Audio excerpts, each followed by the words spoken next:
Ya,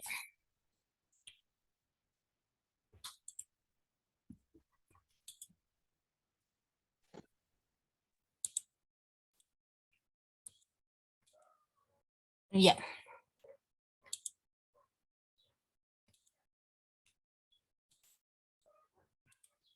Entonces, como hemos ido viendo en el video, dependiendo la forma o el tipo de articulación que vamos a ir observando, vamos a ir viendo la forma, la concavidad y la convexidad de la articulación.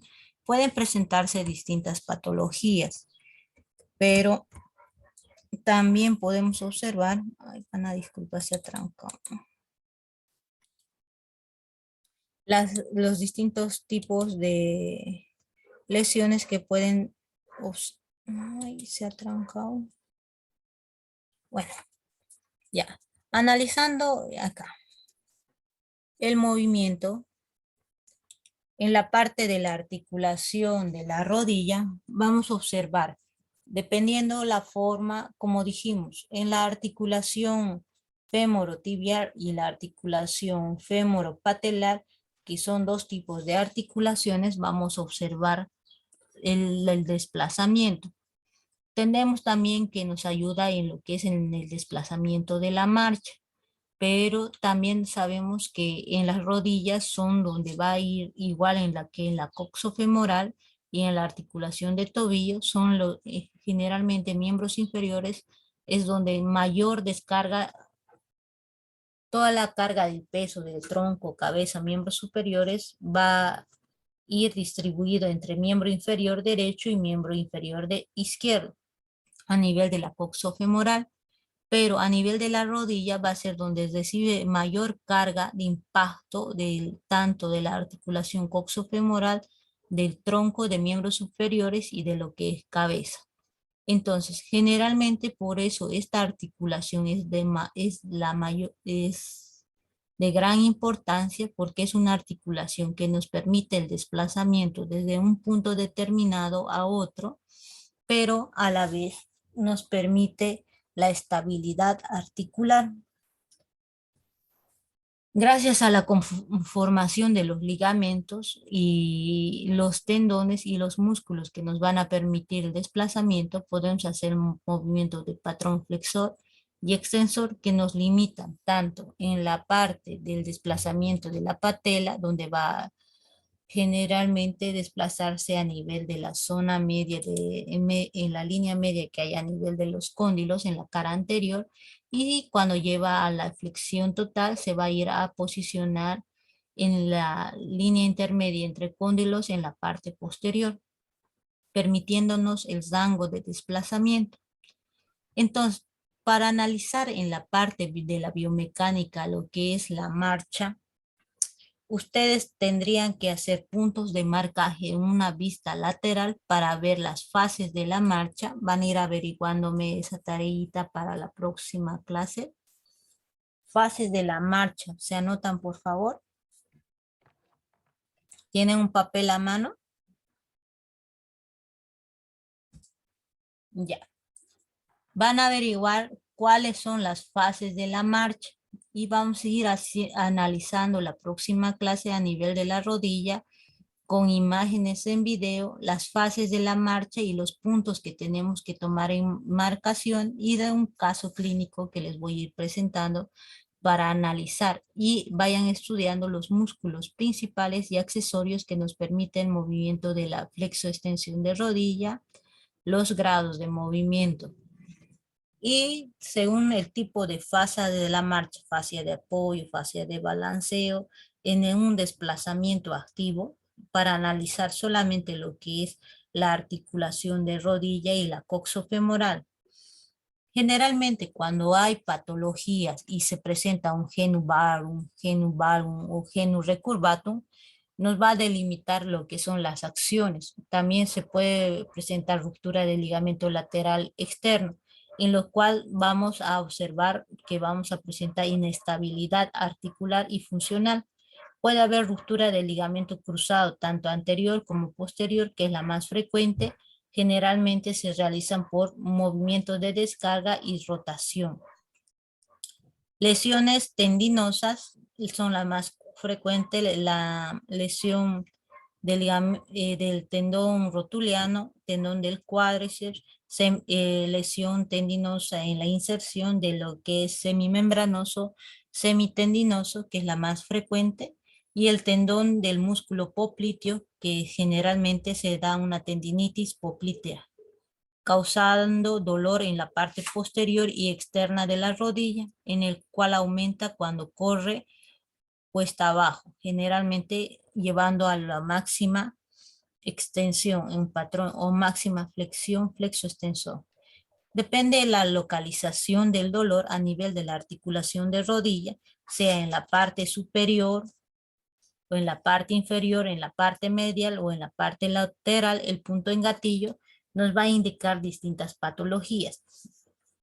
Entonces, si es en la parte frontal, nos puede indicar que tenga una condromalacia, una degeneración a nivel de la patela, o una bursitis por impacto, choque o caída.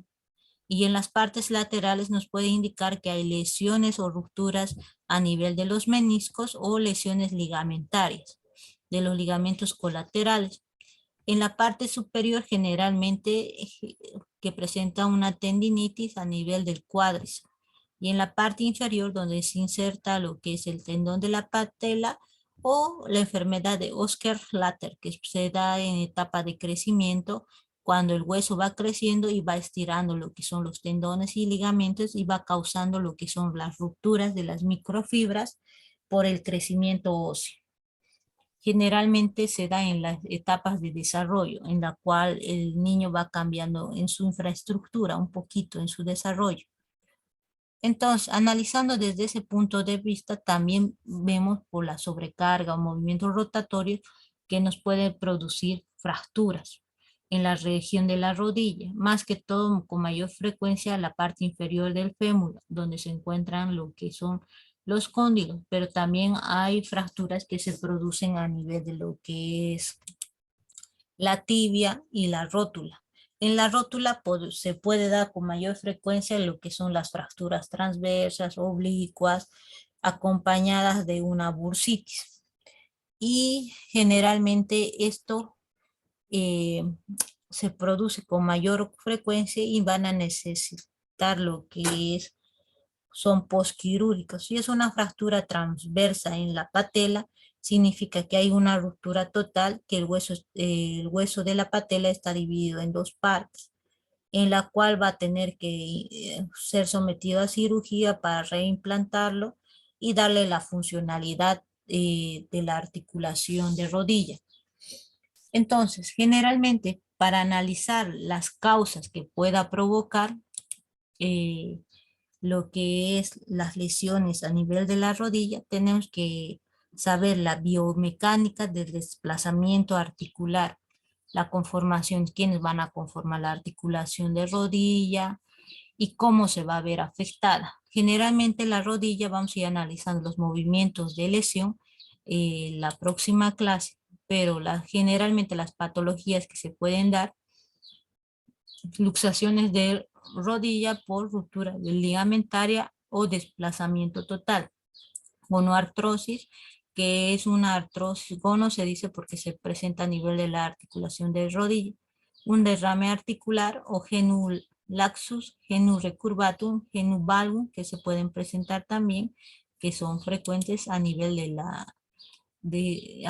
la rodilla, genuflexum y recurvatum, que pueden ir presentando, y el genuval.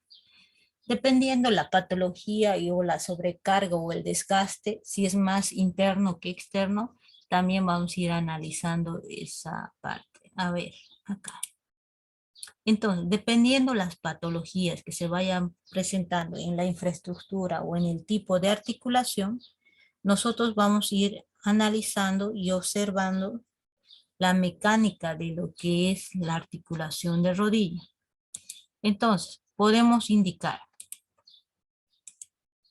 que en esta parte, perdón, Ay, se ha trancado. Ajá.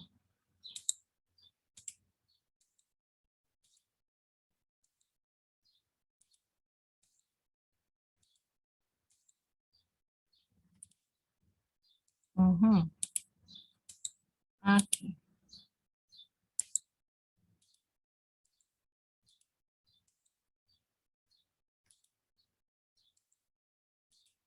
Entonces,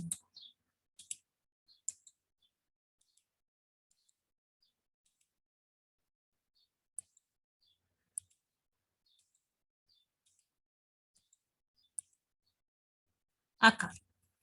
Dependiendo las uniones que nos brinda la estabilidad de la rodilla, vamos a ir observando que es los más importantes. Dijimos que es el ligamento lateral interno, el ligamento lateral externo, el ligamento cruzado anterior y el ligamento cruzado posterior.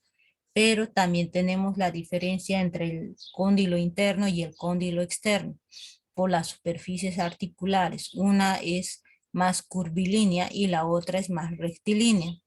Y la forma de lo que es la patela tiene una forma triangular invertida y su medio de fijación de esta, que van a ir a conformar la articulación fémoro-patelar, va a ser gracias al tendón del cuádriceps y al tendón rotuliano y el desplazamiento que nos va a permitir entre la rótula y la patela. Entonces, teniendo en cuenta todos estos detalles, a ver, vamos a ir viendo más acá.